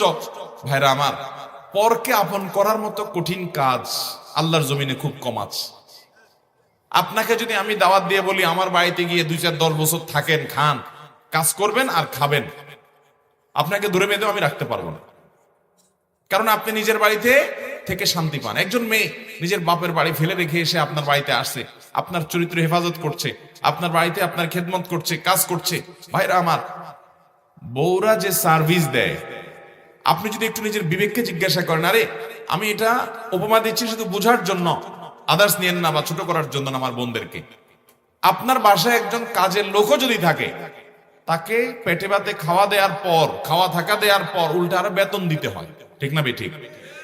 আপনার বউ আপনার যত সার্ভিস দিচ্ছে, আরে আপনার যে চরিত্রটা হেফাজত করছে, আল্লাহর পথে এটার চলার জন্য মূল্য এই আপনি কিছু তাসবিহ দিয়ে আপনার পরিশোধ সঙ্গী হোক। করতে পারবেন এর কিনা? প্রতিটি এরপরে বীজ পাঠ করুন, আপনার বাসায় আপনার হৃদয় 24 শান্তি বসে পাবে। থাকছে, আপনার ছেলে মেয়েগুলো মানুষ করছে, তাদেরকে দুধ দিচ্ছে, দুধ পান করাচ্ছে, তাদেরকে গর্ভে ধারণ করছে, আপনার কাজ কাম করে দিচ্ছে, আপনার হেল্প করছে, আপনার মেন্টাল রিফ্রেশমেন্টের মাধ্যম হচ্ছে, আপনাকে প্রশান্তি দিচ্ছে যে আপনি বাহিরে নিরিবিলি কাজ করতে পারছেন, এত কিছু করছে। আরে আপনি যদি এটার বিনিময়ে দেন তাহলে প্রতি মাসে বেতন দিয়েও তো কুলাতে পারবেন না, সেখানে বেতন তো নাই, একটু থাকে খায় বেচারি, এরপরে আবার তাকে খোঁচাখুচি করেন। এর চাইতে ছোট লোক, এর চাইতে নিকৃষ্ট লোক এবং স্বার্থপর খারাপ মানুষ আল্লাহর জমিনে হতে পারে না। অতএব যৌতুকের বিরুদ্ধে আমরা দাঁড়াবো তো সবাই। যুবকরা জাগতে হবে, জাগতে হবে। মুশকিল হলো আপনারা এগুলা বলতে গেলে মুরব্বীরা বলবে, দেখছো এই যুবক এখনই আজকালকার কি কলিকালা আসছে, শুধু শ্বশুরবাড়ির দিকে টানে, বউয়ের দিকে টানে, বলবে ঠিক না? বলুক সবাই। আমি ন্যায়ের উপরে থাকলে কে কি বললো এইসব পরোয়া করার টাইম। যুবকরা জাগবেন তো ইনশাআল্লাহ। মুরব্বীরাও আল্লাহকে ভয় করেন, খবরদার। বৌমাকে নিজের মেয়ের মতো দেখবেন এবং তাকে আপন করবেন, তাদেরকে কষ্ট দিবেন না, শ্বশুরবাড়ি থেকে যৌতুক আদায় করবেন। এবার মূল প্রশ্নে আসি। দুঃখজনক সেজন্য কথাগুলো বললাম যে ভাই বোনকে বিয়ে দিতে অনেক টাকা পয়সা খরচ করা লাগে। ইন্ডিয়ানদের মধ্যে, ইন্ডিয়ান কোন কোন এলাকাতে অনেক এই অভ্যাসটা, এই আপনার বদ অভ্যাসটা এবং এই বদ কালচারটা অনেক শক্তভাবে গেঁথে আছে, গেড়ে আছে। কেরালা রাজ্যের যে সমস্ত ইন্ডিয়ানরা আছে, মধ্যপ্রাচ্য প্রবাসী ভাইরা বলতে পারবেন, তাদের কোনো মেয়ে হয়েছে তো বস, তাদের লাইফ শেষ। পারলে মেয়ের শরীর ওজন পরিমাণ স্বর্ণ দেওয়া লাগে, এমন একটা অবস্থা। এই নোংরা কালচার কোন মুসলমানদের সমাজে হতে পারে? এখন কথা হলো, ভাই তিনি জমি জমা বিক্রি করে টাকা পয়সা দিয়ে বোনকে বিয়ে দিয়েছেন, অথবা বাবা তার মেয়েকে বিয়ে দেওয়ার জন্য অনেক খরচ করেছেন, তাই বলে বাবার সম্পদে, পরিত্যক্ত সম্পদের ভাগ হিসেবে ওই মেয়ে পাবে না, এরকমটি করা যাবে না। কেন যাবে না? ভালো করে বুঝেন। একজন বাবার আল্লাহ তাআলা 3টা সন্তান দিচ্ছেন, 3টা ছেলে দিয়েছেন। একটা ছেলের শরীরে এমন একটা রোগ হয়েছে, যেই রোগের কারণে লক্ষ লক্ষ টাকা খরচ হয়ে গেছে, তাই বলে সে কি সম্পদ পাবে না বাবা মারা যাওয়ার পরে? রোগ বালাই বা প্রয়োজনে খরচ করতে হয়, নিরুপায় হয়ে খরচ করা ছাড়া উপায় নাই। সন্তানদের জন্য যেরকম কোনো খরচ করা লাগে, তাহলে এটা বাবার সম্পদ থেকে করতে হবে, এটা বাবার উপরে কর্তব্য। বাবা মারা গেলে বড় ভাই থাকলে তাদের উপর এটা কর্তব্য, তারা তাদের কর্তব্য পালন করেছেন, বিনিময়ে আল্লাহর কাছ থেকে পুরস্কার পাবেন, একটা টাকাও নষ্ট হবে না, সবগুলোর বিনিময়ে আল্লাহ তাআলা বুঝাই দিবেন। বিনা মন খারাপের কিছু নাই। আপনি এই কথা বলে টাকা কাটাকাটি করতে পারবেন না যে আমি তো বোনকে বিয়ে দিয়েছি যৌতুক দিয়ে বা টাকা পয়সা খরচ করে, অতএব তাদেরকে বাবার সম্পদের ভাগ দেব না বা ওইটা মাইনাস করে ভাগ দেব। নো, এটা করতে পারবেন না। কারণ ওই যে একটা ছেলের অসুখ হলে তাকে যে সম্পদ থেকে বঞ্চিত করবেন সে সুযোগ নাই, তার জন্য যে খরচ করেছেন, তার অসুখ হয়েছে সেজন্য করেছেন। কিন্তু তাই বলে ওইটা কাটাকাটি করা যাবে, সম্পদের ভাগ ঠিকই দিতে হবে। তবে হ্যাঁ, বোনদের মধ্যে এই মানবতা থাকা উচিত যে আমার ভাই, তার হয়তো আমার কিছু নাই, যা আছে সেখান থেকে আমার জন্য সব খরচ করছে, এখন জিকির করুন, আল্লাহর নাম স্মরণ করুন, এটাই মানুষের হৃদয়কে শান্তি দেয়। পুরোটা নিতে চাই, তাহলে ভাই কষ্টে পড়বে। আল্লাহ হয়তো আমাকে একটু ভালো রেখেছেন, তখন বোনদের মানবিক দায়িত্ব, ঠিক আছে বাবার সম্পদে আমার এতটুকু পাওনা হয়েছে, কিন্তু ভাই আপনি যা করছেন সেটা তো আমি কখনো শোধ করতে পারবো না, আমি এখান থেকে খুশি হয়ে আপনাকে এতটুকু ছেড়ে দিলাম, অথবা আমি এটা নিলাম না, বা আমি এতটুকু নিলাম, বাকিটা আপনাকে দিয়ে দিলাম। এটুকু বোনদের খেয়াল করা উচিত। বোনরা অনেক সময় এগুলো খেয়াল করেন না। অনেক ভাইরা আছেন খাটতে খাটতে খাটতে খাটতে শেষ। একটা কথা আছে বাংলায়, উপকারী গাছের ছাল থাকে না। উপকারী গাছের, যেসব ভাইরা অমানুষ তারা অমানুষই থাকে, আর যারা মানুষ ভাই বোনদের জন্য, সংসারের জন্য জীবন শেষ করে ফেলে, ভাই বোনরা পর্যন্ত তাদের দিকে একটু মায়াটাও, তারা মন খারাপ করবেন না ভাইরা, কেউ মায়া করার দরকার নেই। আপনার প্রতিটি ভালো কাজের বিনিময় আহকামুল হাকিমিন দিবেন। চুল পরিমাণ জিকির করুন, আপনার কোনো আল্লাহর নাম পরিশ্রম স্মরণ বৃথা করুন, যাবে না। এটাই যদি মানুষের আপনি হৃদয়কে আল্লাহকে শান্তি খুশি করার দেয়। জন্য দেন, মানুষের কাছে কোনো ফিডব্যাক আশা করবেন না। আল্লাহ নিকার মান্দাদের প্রশংসা করতে গিয়ে সূরা দাহরে বলেছেন, ওয়ায়ুতঈমুনা আত-তাআমা আলা হুব্বিহি মিসকিনা ওয়া ইয়াতীমা ওয়া আসীরা ইন্নামা নুতঈমুকুম লিওয়াজহিল্লাহ লা নুরিদু মিনকুম জাযাআও ওয়ালা শুকুরা। আল্লাহর নেককার বান্দারা মানুষের উপকার করে বলে কি, তোমাদের কাছ থেকে থ্যাঙ্কসও আশা করি না, আমাকে থ্যাংক ইউ বলার দরকার নাই, আমি যেটুকু ভালো কাজ করেছি কার জন্য করেছি, অতএব তিনি আমাকে থ্যাঙ্কস দিলেই চলবে, তোমাদের কাছ থেকে কিচ্ছু আসে নাই। অতএব তারা সেই কথা মাথায় রেখে, ভাই বোন আপনার কৃতিত্বের স্বীকৃতি দেয় না, কোনো দরকার নাই, আল্লাহর প্রতি ভরসা করবেন বিয়ে কাদের করা জায়েজ আর কাদেরকে করা না জায়েজ? একজন পুরুষ কোন সব নারীদেরকে বিয়ে করবেন না, একজন নারী কোন সব পুরুষদের সাথে বিয়ে বসবেন না, হারাম। এই সম্পর্কে সূরা নিসা আল্লাহর পথে চলার জন্য এই তাসবিহ আপনার সঙ্গী হোক। এর প্রতিটি বীজ পাঠ করুন, আপনার হৃদয় শান্তি পাবে। একজন পুরুষ তার মায়ের সঙ্গে বিয়ে বন্ধন আবদ্ধ হতে পারবেন না। দ্বিতীয় হলো বোন, তৃতীয় হলো কন্যা, চতুর্থ হলো খালা, এরপর হলো ফুফু, এরপর হলো ভাতিজি, তারপর হলো ভাগ্নি, তারপর হলো শাশুড়ি, তারপর হলো পুত্রবধূ, এরপর হলো নিজের স্ত্রী, যিনি যার সঙ্গে তিনি সংসার করেন, শারীরিক সম্পর্ক করেছেন। এই স্ত্রীর অন্য ঘরের কোনো কন্যা যদি থাকে তাকে বিয়ে করা যাবে না। ঠিক একইভাবে কোন মহিলাকে আপনি বিয়ে করেছেন, তার বোনকে এই মহিলা স্ত্রী থাকাকালীন একসাথে দুই বোনকে বিয়ে করতে পারবেন না। এই মহিলার সাথে তালাক হয়ে গেছে, মারা গেছে, তখন করতে পারবেন। এর পাশাপাশি অন্যের স্ত্রী থাকাকালীন অবস্থায় ভদ্র মহিলাকে আপনি বিয়ে করতে পারবেন না। এছাড়া অন্যান্য মহিলাদেরকে আপনি বিয়ে করতে পারবেন। যাদেরকে আপনি বিয়ে করতে পারবেন না তাদের সাথে আপনার দেখা দেওয়া জায়েজ, কারণ তাদের সাথে আপনার রক্তের সম্পর্ক আছে। আর যাদেরকে আপনি বিয়ে করতে পারবেন তাদের সাথে দেখা করা জায়েজ নাই, কারণ সেখানে আপনার পর্দার বিধান আছে, সেখানে আপনার মনের ভিতরে বাজে চিন্তা আসার সম্ভাবনা জোরালো, সেজন্য সেখানে পর্দা করার নির্দেশ করেছে, কারণ সেখানে বিয়ে করার অপশন খোলা আছে। এরপরে প্রশ্ন হলো, ইয়াজুজ মাজুজ সম্প্রদায় কারা এবং তারা কোথায় আছে, কখন তারা আত্মপ্রকাশ করবে? ভাইরা আমার, ইয়াজুজ এবং মাজুজ এদের সম্পর্কে আল্লাহ রাব্বুল আলামিন কোরআনে কারীমের সূরা কাহাফে আলোচনা করেছেন। ইয়াজুজ এবং মাজুজ এই দুটি সম্প্রদায় মানুষেরই একটা বিশেষ দুটি সম্প্রদায়। আদম আলাইহিস সালামের সন্তান আমরা যারা মানুষ হিসাবে পৃথিবীতে আছি, আমাদের পাশাপাশি অবিকল মানুষের মতোই মানুষেরই আরো দুটি বিশেষ ধরন আছে, যাদেরকে বলা হয়, একটাকে বলা হয় ইয়াজুজ আর একটা বলা হয় মাজুজ। এটা আদম আলাইহিস সালামের বংশেরই তিনটা ধারা বলতে পারেন। একটা হলো এই সাধারণ মানুষ, আর একটা হলো ইয়াজুজ এবং মাজুজ। তারাও মানুষেরই দুটি ধরন। এই ইয়াজুজ মাজুজ তাদের সংখ্যা সাধারণ মানুষের তুলনায় অনেক বেশি, এবং এই মানুষগুলো ইয়াজুজ মাজুজ তারা সাধারণ মানুষের উপরে জুলুম নিপীড়ন, তাদের অনেক শক্তি সামর্থ্য আছে, তারা যা খুশি তা করার মতো ওইরকম দৈহিক শক্তি আল্লাহ তাদেরকে দিয়ে রেখেছেন। তারা জুলুম নিপীড়ন করত। যুলকারনাইন নামক একজন শাসক ছিলেন হাজার হাজার বছর আগে। কোরআন সেই শাসকের ইতিহাস বর্ণনা করেছে। যুলকারনাইন শাসককে লোকজন মানুষেরা বলেছে যে ইয়াজুজ মাজুজ সম্প্রদায়রা আমাদের উপরে জুলুম অবিচার করে এবং ফিতনা ফাসাদ করে জমিনে, তাদেরকে কোনোভাবে নিয়ন্ত্রণ করা যায় না, সব তারা গ্রাস করে ফেলে সম্পদ। তাদের এই অবিচার থেকে, ফাসাদ থেকে আমাদের বাঁচাবার জন্য কোনো উদ্যোগ গ্রহণ করেন। তখন তাদেরকে কোন একটা এলাকায়, সম্ভবত কোন একটা পাহাড়ি এলাকায় তারা থাকতো, দিনের বেলা এসে জুলুম করত। তারা যখন তাদের এলাকায় প্রবেশ করেছে, মানুষের সমাজে যেন আসতে না পারে, সাধারণ মানুষের সমাজে, তখন বিশাল বড় প্রাচীর আল্লাহর পথে চলার জন্য এই তাসবিহ আপনার সঙ্গে হোক। এর প্রতিটি বীজ পাঠ করুন, আপনার হৃদয় শান্তি পাবে। এবং তার অপর প্রান্তে তারা আটকে গেছে, আর আসতে পারে না। কিয়ামতের আগে তারা সেই প্রাচীর ডিঙ্গিয়ে তারা আসবে। প্রতিদিনই তারা প্রাচীর ডিঙ্গানোর চেষ্টা করে, কিন্তু আল্লাহ তাআলার বিশেষ আল্লাহ নির্দেশের কারণে তারা সেটি অতিক্রম করতে পারে না। ইমাম মাহদি দুনিয়াতে তার আত্মপ্রকাশ হওয়ার পর, দাজ্জালের আগমনের পর এবং ঈসা আলাইহিস সালামের দুনিয়াতে নাজিল হওয়ার পর 4 নম্বরের কিয়ামতের বড় আলামত, একেবারে কিয়ামতের খুব কাছাকাছি সময় ইয়াজুজ মাজুজের আবির্ভাব হবে। তারা আবারও দুনিয়াতে তাদের সেই স্বরূপে আবর্তিত হবে। যখন তারা এরকম অবস্থা করবে, আল্লাহ রাব্বুল আলামিনের কাছে সাধারণ মানুষ দোয়া করবে। আল্লাহ নবী ঈসা আলাইহিস সালাম যিনি তখন আসবেন, তিনি দোয়া করবেন। তখন সবার সম্মিলিত দোয়ার কারণে আল্লাহ রাব্বুল আলামিন বিশেষ ধরনের পোকা ইত্যাদি দিয়ে তাদেরকে রোগ বালাই দিয়ে তাদেরকে ধ্বংস করবেন। সমূলে তারা শেষ হবে কিয়ামতের আগে। এই ইয়াজুজ মাজুজ তারা আল্লাহর সৃষ্টি, তারা আছে। কোথায় আছে, পৃথিবীর কোন প্রান্তে আছে আমরা জানি না।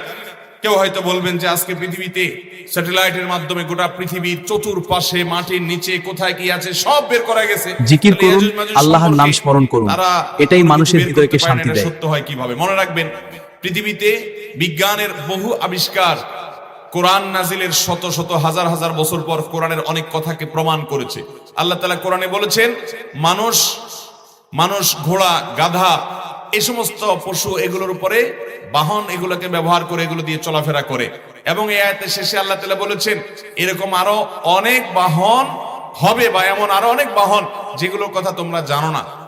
আজ আমরা বাস, ট্রেন, গাড়ি, আমরা বিভিন্ন ইঞ্জিন চালিত নৌকা, আমরা দেখতে পাচ্ছি বিমান, বিভিন্ন রকমের রকেট ইত্যাদি, অথচ আল্লাহ তাআলা সেই আয়াতের মধ্যে ইন্ডিকেট করে রেখেছেন যে যে সমস্ত বাহন তোমরা আজকে ব্যবহার করছো, ঘোড়া গাধা ইত্যাদি ওটের পিঠে বহন করছো, তোমরা সফর করছো, এক সময় এগুলো ছাড়া আরো অনেক কিছু আসবে, সেই ইঙ্গিত আল্লাহ তাআলা আয়াতে দিয়ে রেখেছেন। এরকম বহু বিষয় কোরআনে বলেছে যেগুলো বাস্তবায়ন শত শত হাজার হাজার বছর পরে হয়েছে, মানুষ বুঝতে পারে নাই। বান্দার সমস্ত আমলগুলোকে আল্লাহ তাআলা উপস্থিত করবেন কিয়ামতের ময়দানে, দেখাবেন। কিভাবে দেখাবেন? 1400 বছর আগের মানুষ যখন ছবি, ভিডিও, ক্যামেরা ইত্যাদি আবিষ্কার হয় নাই, ছবি ভিডিও ধারণ করার এই প্রযুক্তি যখন ছিল না, তখন পৃথিবীর মানুষ বুঝতে পারতো না, কিন্তু তারা ঈমান এনেছে যে আল্লাহ বলেছেন সেটা সত্য নয়, মহাসত্য। আমাদের বুঝে আসুক বা না আসুক, আজকে আমাদের বুঝে আসছে ইয়াজুজ মাজুজের বিষয়ে।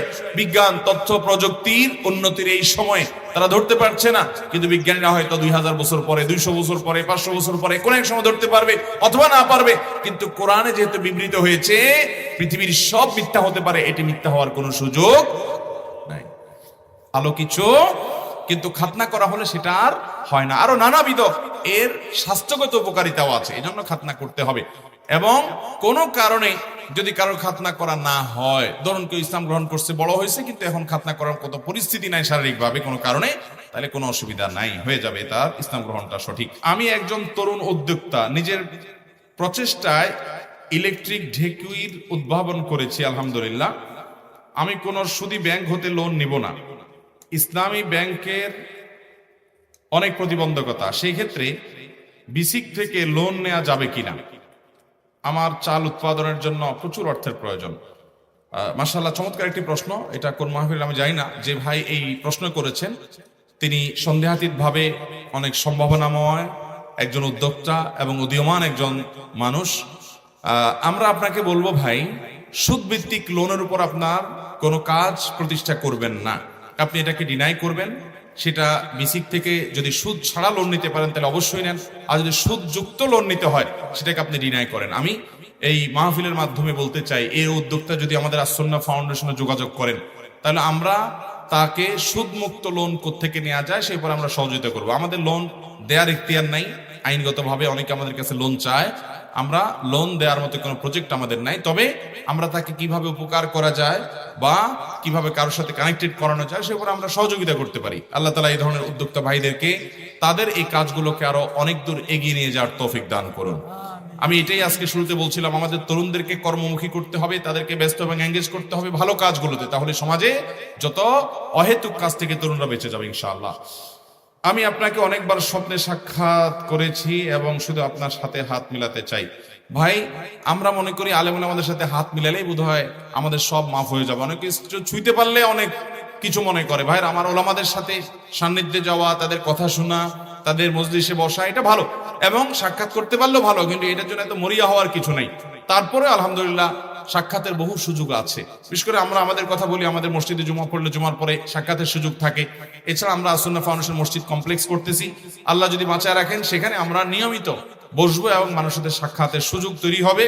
এখন নানামুখী এক একবার এক এক জায়গায় থাকার কারণে সেভাবে আসলে সময় বের করা সম্ভব হয় না। আল্লাহ তাআলা তৌফিক দান করুন আপনাকে এবং আমাকে। আমার মৌসুমী ধান পেয়েছি 40 মণ, যার মধ্যে থেকে খেতে লাগবে 15 মণের মতো প্রায়। আমার অতিরিক্ত ধান থেকে 25 মণ, ধান থাকে 25 মণ, এর মধ্যে বাজার আবার পরিবারের চিকিৎসা আছে। প্রশ্ন হলো, আমাকে কি 25 মণ ধানের জাকাত দিতে হবে কিনা? জাকাত দেওয়া ফরজ, এটা আপনারা জানেন তো? বাবারা জানেন এটা? ফসলের জাকাত দিতে হয়, আমরা অনেকে জানি না। এই ভাই যে প্রশ্ন করেছেন 40 মণ ফসল হয়েছে, 40 মণ ফসল হয়েছে বলতে ধান, সব ফসলের জাকাত দিতে হয় না। যে ফসল আপনার সংরক্ষণ করে রাখা যায়, ওজন করে রাখা যায়, ওজন করা যায়, মাপা যায় এবং রেখে দেওয়া যায়, এ ধরনের ফসল, এগুলোর জাকাত দিতে হয়। এখন ধান এটা এরকম ফসল, অতএব ধানের জাকাত দিতে হবে। 40 মণ ধান হয়েছে, আপনার খোরাকিতে 15 মণ যাচ্ছে কি যাচ্ছে না এটা দেখার বিষয় না। যতটুকু হয়েছে উৎপাদন, যতটুকু টিকেছে ক্ষেত থেকে উঠার পর ফ্রেশ, এই সবগুলো, বিশেষ করে 40 মণ যখন হবে, নেশাব পরিমাণ যখন হবে, নেশাবের বেশি 40 মণটা, তখন সবগুলোর জাকাত দিতে হবে আপনাকে। এই 40 মণের জাকাত দিতে হবে, খোরাকিটা বাদ দেখে দিলে হবে না। এখন কতটুকু জাকাত দিবেন? যেহেতু আমরা বেশিরভাগ ক্ষেত আজকাল নিজেরা সেচ দিয়ে করি, সেচ দিয়ে যদি করেন তাহলে 20 ভাগের 1 ভাগ, অর্থাৎ প্রতি 100 কেজিতে 5 কেজি করে আপনাকে দিতে হবে, গরিবকে দান করে দিতে হবে। এবং যদি সেটা শুধুমাত্র আসমানের পানি থেকেই হয়, সেচ দেওয়া না লাগে, তাহলে সেক্ষেত্রে 10 ভাগের 1 ভাগ অর্থাৎ 100 কেজি আল্লাহর পথে চলার জন্য এই তাসবিহ আপনার সঙ্গী হোক। এর প্রতিটি বীজ পাঠ করুন, আপনার হৃদয় শান্তি যাকাত পাবে। নিয়ে দান করি না, ফসলের যাকাত অনেকে দেয় না, এবং এটা যে ফরজ এই সম্পর্কে অনেকের ধারণা নেই, বিধায় ফসলের যাকাত দিতে হবে আমাদেরকে। আমার একটা প্রশ্ন, জমির মাটি বিক্রি করা যাবে কিনা, আর সেই টাকা দিয়ে কোনো প্রয়োজনে লাগানো যাবে কিনা? জমির মাটি বিক্রি করা যাবে, এটাতে কোনো অসুবিধা নাই। আপনার ক্ষেতের জমি, আপনার ক্ষেতের মাটি, আপনার যে কোনো জায়গার ভিটার মাটি আপনি বিক্রি করলেন একজনের কাছে, এটা জায়েজ আছে, কোনো অসুবিধা নাই।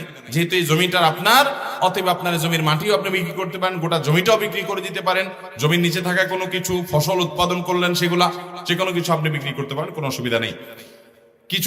কিছুদিন আগে এক বক্তা মাহফিলে উর্দু ভাষায় বক্তব্য দিয়েছেন দোভাষীর সাহায্যে, পরবর্তীতে দেখা গেল লোকটি বাংলাদেশী। এই ঘটনা ইসলামের দৃষ্টিতে কি ব্যাখ্যা করবেন? আল্লাহ মাফ করুক, ওয়াজ মাহফিল গুলোতে আলোচক, আয়োজক, অনেক ক্ষেত্রে উভয়ের যোগসাজশে নানামুখী প্রতারণা হচ্ছে। এর কি ব্যাখ্যা করব আমরা? ওয়াজ মাহফিল থেকে মানুষ আল্লাহর ভয় মানুষের ভিতরে উদ্রেক হবে, মানুষ সত্যের পথ পাবে, মিথ্যা থেকে মানুষ দূরে সরবে, হকের পথে যাবে, বাতিল থেকে সরে আসবে। এটাই হলো ওয়াজ মাহফিলের উদ্দেশ্য। এখন ওয়াজ মাহফিলে কোনো আয়োজক যদি নিজে বিদেশি আয়োজক, ফরেনার আয়োজক, এই আকর্ষণ সৃষ্টি করার জন্য তিনি যদি বাংলাদেশি হয়ে উর্দুতে, আরবিতে, ইংরেজিতে কথা বলেন, আবার পাশে দোভাষী রাখা কথার অনুবাদ করান, তাহলে এটা স্পষ্টত প্রতারণা। এই লোক কোনো দায়ী বা ইসলাম প্রচারক হতে পারে না, এই লোক প্রতারক। নবী সাল্লাল্লাহু আলাইহি সাল্লাম বলেছেন, মান গাশশা ফালাইসা মিন্না, যে মানুষকে ধোঁকা দেয়, প্রতারণা করে, দুই নাম্বারই করে, সে আমার উম্মত হতে পারে না। বিধায় এই রকম প্রতারক, এরকম ব্যক্তিকে কখনো ওয়াজ মাহফিলে দাওয়াত দেওয়া যাবে না। আজকাল আয়োজকদের রুচি নষ্ট হয়ে গেছে, ভাড়ামো করা, নানা রকমের ফালতু কথাবার্তা বলে সময় পাস করা, শুধুমাত্র নেহায়েত লোক জমানো কথাবার্তা বলা, এবং অনেক সময় দেখবেন এক হাত বক্তা, দেড় হাতি বক্তা, একসময় পুরুষ ছিল এখন মহিলা হয়ে গেছে, মহিলা ছিল পুরুষ হয়ে গেছে, তারপরে যায় নিউ মুসলিম। আরে ভাই, নিউ মুসলিম বক্তা বেচারা ইসলাম গ্রহণ করছে 30 বছর আগে, তারপরে সে এখনো নিউ মুসলিম আছে, সে পুরান মুসলিম কবে হবে? এই সমস্ত চটকদার কথা বলে বলে পোস্টারে বিভিন্ন লোক দাওয়াত দিয়ে মাহফিল জমানো হয়। এগুলো ওয়াজ না, এগুলো ইসলাম প্রচার নয়, এগুলো ম্যাগাজিন অনুষ্ঠান হতে পারে, ইসলাম প্রচারের নামে সমস্ত তামাশা হতে পারে। ওয়াজ মাহফিল গুলোর যে প্যাটার্ন, এটাতে ব্যাপকভাবে চেঞ্জ আনতে হবে। আয়োজকরা আল্লাহকে খুশি করার জন্য, মানুষকে ভালো কিছু কথা শোনাবার জন্য আলেমদেরকে দাওয়াত দিতে হবে। সে আলেমদের কথা মানুষ জমুক বা না জমুক, মানুষ জমাজমির দরকার নাই, উপকারী কথা বলতে হবে ইনশাআল্লাহ। বিধায় এ ধরনের প্রতারণামূলক কাজ যদি আয়োজকদের যোগসাজশে হয়ে থাকে, তারাও আল্লাহর কাঠগড়ার আসামি হবে, মানুষের সাথে প্রতারণা করেছে। এবং এ ধরনের প্রতারণার ঘটনা অবশ্য একেবারে লাখে একটা ঘটে, তারপরও সেটি যেন একটাও না ঘটে আমাদের খেয়াল রাখতে হবে। আল্লাহ তাআলা আমাদেরকে এই সমস্ত প্রতারক থেকে বেঁচে থাকার তৌফিক দান করুন।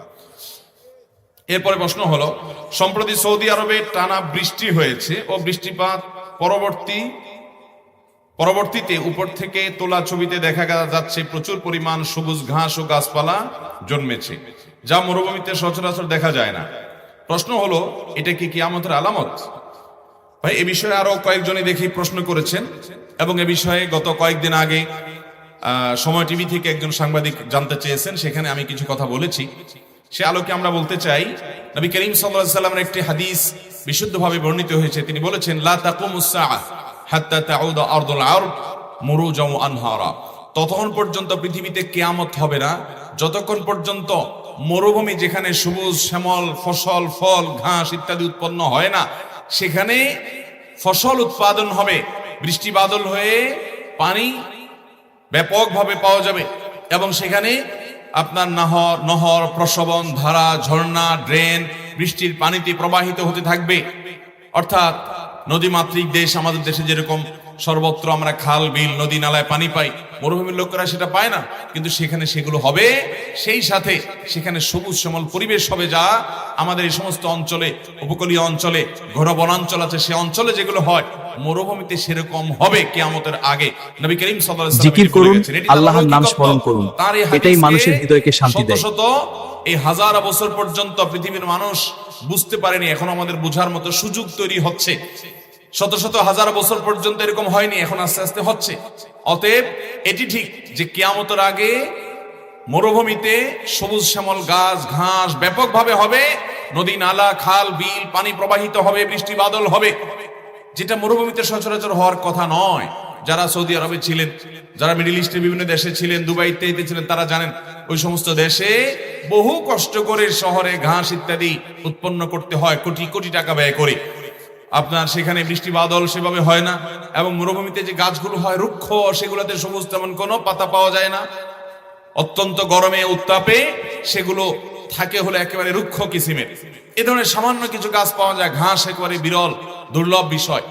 আজ বিশেষ করে এই যে ঘটনা বলা হচ্ছে, বৃষ্টির কারণে দেখা গেছে উপর থেকে দেওয়া ছবিতে যে চতুর্পাশে পাথরের ফাঁকে ফাঁকে সেখানে সবুজ ঘাস গজাচ্ছে, সবুজ হয়ে যাচ্ছে। এটা হওয়ার কথা ছিল না, কিন্তু হচ্ছে।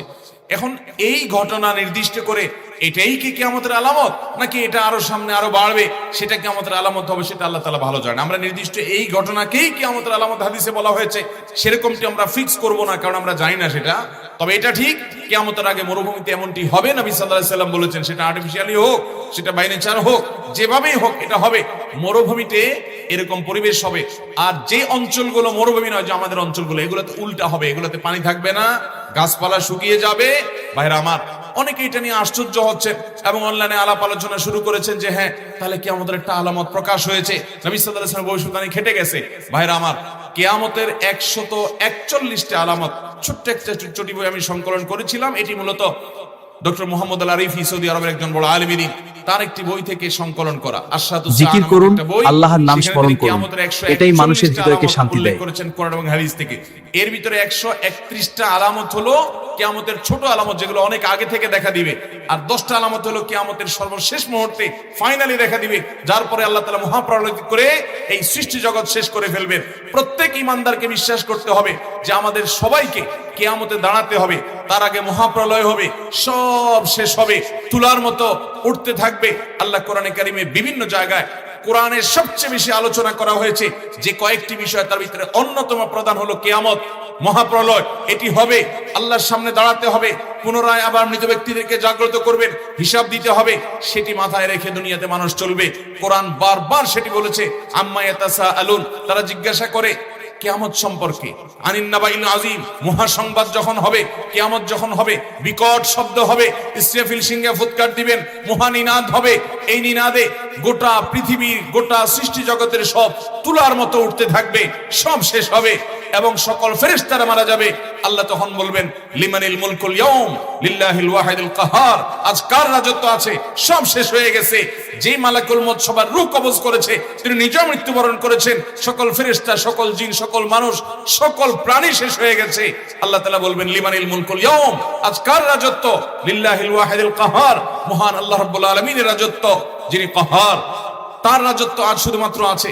এরপর আল্লাহ তাআলা আবার সবাইকে সৃষ্টি করবেন এবং পৃথিবীর প্রথম মানুষ থেকে নিয়ে শেষ মানুষ পর্যন্ত সবাইকে একত্র করবেন, বিচারের দণ্ডদায়ম কায়েম করবেন। এরপর আল্লাহ তাআলা সৎকর্মশীলদেরকে জান্নাত দিবেন, অসৎকর্মশীলদেরকে জাহান্নাম দিবেন। কিয়ামতের প্রতি ঈমান, এটি একজন মানুষকে আল্লাহমুখী করে, আল্লাহ ভীরু করে। ঈমানদারের ঈমান পূর্ণাঙ্গই হবে না যদি সে কিয়ামতে বিশ্বাস না করে। আখিরাতের প্রতি ঈমান, ঈমানের রুকনের মধ্যে গুরুত্বপূর্ণ একটা পার্ট। অতএব এটি কোনো আশ্চর্যের বিষয় নয় যে নবী করিম সাল্লাল্লাহু আলাইহি ওয়াসাল্লামের কথা খেটে গেছে। আল্লাহর পথে চলার জন্য এই তাসবিহ আপনার সঙ্গে হোক, এর প্রতিটি বীজ পাঠ করুন, আপনার হৃদয় শান্তি পাবে। নবী সাল্লাল্লাহু আলাইহি ওয়াসাল্লামের 131টা ভবিষ্যৎবাণী যেগুলো কিয়ামতের আগে হবে বলেছেন তিনি, তার ম্যাক্সিমাম হয়ে গেছে, ম্যাক্সিমাম ঘটে গেছে। তার মধ্যে একটা হলো, তিনি বলেছেন, রিআ আশ-শাইয়াতাতাওয়ালুনা ফিল বুনিয়ান, যারা ছাগলের রাখাল, ভালো করে শুনেন, যারা ছাগলের রাখাল, এরা পৃথিবীর বড় বড় শহরের বড় বড় দালান কোঠাগুলো তারা নির্মাণ করবে।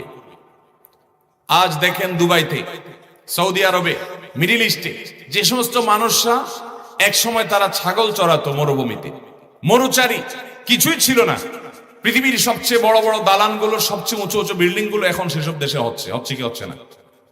ভাইরা আমার, শুধু সেটি কেন, আমাদের দেশেও আপনি দেখেন, নবী করিম সাল্লাল্লাহু আলাইহি সাল্লাম স্পষ্ট ভবিষ্যৎবাণী করেছেন কিয়ামতের আগে, ওয়া আনতারাল হুফাতাল উরাতাল আলা রিআ আশ-শা ইয়াতাতাওয়ালুনা ফিল বুনিয়ান, শুধুমাত্র ছাগলের রাখাল নয়, যাদের একসময় পায়ের নিচে জুতা ছিল না, যারা খুব সমাজে তুচ্ছ ছিল, এই মানুষগুলো সমাজের নেতা হবে। এখন দেখবেন অনেক ছেলে বাবা মার শাসন আদর থেকে বঞ্চিত, হয়তো বস্তি থেকে সিসকে সন্ত্রাসীর পথে পথ বাড়িয়ে খারাপ পথে চলে গেছে। এক সময় সে খুন খারাপি করিডোরে বিভিন্ন রাজনৈতিক দলে যোগ দিয়ে সে বিশাল বড় নেতা হয়ে দেখা যাচ্ছে মন্ত্রী হওয়ার উপক্রম আছে না নাই? আজ নবী করিম সাল্লাল্লাহু আলাইহি সাল্লামের সেই কথা চতুর্দিকে তাকালে আপনি দেখবেন খেটে গেছে। তিনি বলেছেন যে আনতালিদাল জিকির আমাতু করুন, রাব্বাতাহা, আল্লাহর নাম কিয়ামতের স্মরণ আগে করুন, দেখবা এটাই মানুষের যে হৃদয়কে শান্তি দেয়। মা তিনি জন্ম দিয়েছেন তার সন্তানকে, অথচ সন্তান মায়ের সাথে প্রভুর মতো আচরণ করছে, মাকে কাজের বুয়া লোকের মতো কৃতদাসীর মতো আচরণ করছে। তার মানে দাসী তার সন্তানকে জন্ম দিবে, দাসী সন্তান জন্ম দিবে, যাকে জন্ম দিবে সে মালিক হবে। এর একটা ব্যাখ্যা এটাও যে সন্তান মায়ের সাথে দাসী সুলভ আচরণ করবে, নিজেকে মালিক মালিক ভাব নিয়ে চলবে। আজকে সমাজে হয়ে গেছে কি যায় নাই? অথচ আজ থেকে 20 বছর আগেও, 30 বছর আগেও, 25 বছর আগেও যারা সিনিয়র আছেন, বয়সে বেশি আছেন, তারা আশেপাশে লক্ষ্য করলে এরকম দৃশ্য দেখেন নাই যে সন্তান ছেলে মায়ের সাথে এরকম আচরণ করে, অথচ এরকম আজ অহরহ হয়ে যাচ্ছে। নবী করিম সাল্লাল্লাহু আলাইহি সাল্লাম যেসব ভবিষ্যৎবাণী করেছেন, এইসব ভবিষ্যৎবাণীগুলো নিয়ে ওই আরশাদুস সাআ বইটা যদি আপনি বাংলা অনুবাদ হয়ে গেছে যদি আপনি কিনেন, তাহলে আপনি অবাক হবেন। নেহায়াতুল আলম একটা বই আছে, জিকির করুন, কিনেন, তা দেখবেন আল্লাহর নাম স্মরণ যে করুন, নবী সাল্লাল্লাহু আলাইহি এটাই সাল্লাম মানুষের হৃদয়কে 131টা শান্তি দেয়। কিয়ামতের আগে ঘটে যাওয়া ভবিষ্যৎবাণী, কিয়ামতের পূর্বাভাস, লক্ষণ, এর বেশিরভাগ খেটে গেছে, হয়তো কিছু বড় বড় বাকি আছে। এখন কিয়ামত কবে হবে এটা আল্লাহ তাআলা ভালো জানেন। সেটা 200 বছর পরে হতে পারে, 2000 বছর পরে হতে পারে। আল্লাহ কোরআনে বলেছেন ইখতারাবাতিস সাআ, 1400 বছর আগে নাজিল করেছেন, কিয়ামত নিকটবর্তী হয়ে গেছে। তাহলে কত হাজার বছর বাকি আছে আল্লাহ ভালো জানেন। ওটা দিনক্ষণ আমরা বলতে পারবো না, তো কিয়ামত হবে। আর আরবে মরুভূমিতে সবুজ শ্যামল পরিবেশ হবে, ঘাস হবে, নহর হবে, নদী নালা হবে। এই বিষয়ে নবী সাল্লাল্লাহু আলাইহি ওয়াসাল্লাম ভবিষ্যদ্বাণী করেছেন, সেটি হবে। এখন সম্প্রতি যে বৃষ্টি এবং সবুজ শ্যামল পরিবেশ দেখা দিয়েছে, এটাই কি নবী সাল্লাল্লাহু আলাইহি ওয়াসাল্লাম বুঝিয়েছেন কিনা সেটি নির্দিষ্ট করার, সেটি ফিক্স করে বলার এখতিয়ার আমাদের নাই। আমরা শুধুমাত্র মূল বিষয়টার প্রতি বিশ্বাস রাখবো। আল্লাহ তাআলা আমাদের সবাইকে কিয়ামতের জন্য প্রস্তুতি গ্রহণ করার তৌফিক দান করুন। বহু মানুষ আজ দেখবেন কিয়ামত কবে হবে, কবে হবে, আল্লাহর কবে পথে চলার জন্য এই আসবে, তাসবিহ কবে আপনার আসবে, সঙ্গী হোক। এর এগুলো নিয়ে প্রতিটি বীজ পাঠ ঘাটাঘাটিতে করুন, অতি আপনার ব্যস্ত হৃদয় থাকেন। শান্তি পাবে। অবশ্যই এগুলো নিয়ে আমাদের জানতে হবে, কিন্তু অতি ব্যস্ত থাকা যাবে না। এক সাহাবী বলছে, ইয়া রাসূলুল্লাহ, কিয়ামত কখন হবে? মাতাস সাআ। নবীজি বলছেন, কিয়ামত কবে হবে, তুমি কিয়ামতের জন্য কি প্রস্তুতি নিয়েছো সেটা বলো। তখন তিনি বলেন, ইয়া রাসূলুল্লাহ, আমি আপনাকে ভালোবাসি, এছাড়া আর কোনো আমল আমার নাই, প্রস্তুতি নাই। নবী সাল্লাল্লাহু আলাইহি ওয়াসাল্লাম বলেছেন, তুমি যাকে ভালোবাসো তার সাথে তোমার কিয়ামতে থাকা হবে। এইজন্য ভাইরা, আমরা কিয়ামতের জন্য প্রস্তুতি নিব, ভালো মানুষ হব, আল্লাহর প্রিয় বান্দা হব, হারামকে ত্যাগ করব। আল্লাহ আমাদের তৌফিক দান করুন।